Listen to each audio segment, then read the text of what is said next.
Independent National Electoral Commission (INEC) has said it's currently investigating cases of already written result sheets seen today in some parts of Kogi State before the commencement of the ongoing governorship election in the state.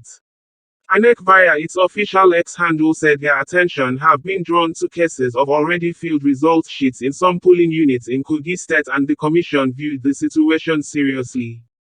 Our attention has been drawn to a report that filled result sheets were discovered in some polling units in Kogi State. The Commission views this situation seriously. Our senior officials deployed to the state are currently investigating the incidents. The Commission will communicate its decision earnestly, INEC stated.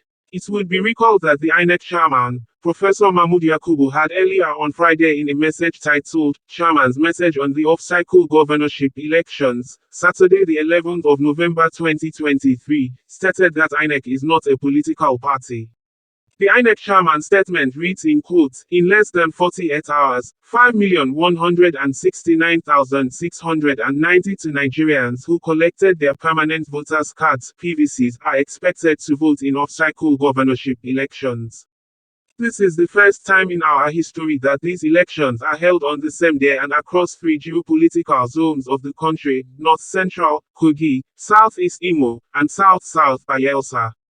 As we approach the election day, I wish to call on our officials, both regular and ad hoc, to demonstrate the highest level of patriotism and professionalism. As I said repeatedly, not least during my recent readiness assessment visits to the three states, INEC is not a political party and we have no candidate in the election. Our responsibility is to safeguard the process and ensure a level playing field for all political parties and candidates. The choice of who becomes the governor of Bayelsa, Imo and Kogi states is entirely in the hands of voters. We have delivered all sensitive and non-sensitive materials for the elections. The bimodal voter accreditation system, PVAS, have been configured for deployment to polling units as the only means of voter verification and fingerprint, facial biometric authentication of voters. Polling unit results will be uploaded to the INEC Results Viewing (IREV) portal. All election duty officials have been trained. Arrangements have been made for land and maritime transportation to enable US commence voting on schedule. In spite of the extremely difficult terrain and physical infrastructure in some locations, we are determined to ensure that our officials are there waiting for voters rather than the voters waiting for our arrival. For these off-cycle elections, the Commission is deploying two national commissioners, 9 resident electoral commissioners, IECs, and administrative secretaries, as well as additional staff from different states to each of the three states to support the process. They will be deployed across the senatorial zones in the states. Election is a multi-stakeholder responsibility. As with every election, lessons have been learned from recent elections.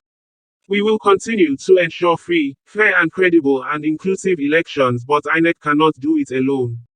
We have received assurances from the security agencies that the environment will be secure for electoral activities and all participants, voters, electoral officials, accredited observers, the media and polling, collation agents. Political parties and candidates have signed the peace accord under the auspices of the National Peace Committee, NPC. Let us maintain the peace and clear our rules conscientiously. By doing so, we shall continue to consolidate our democracy.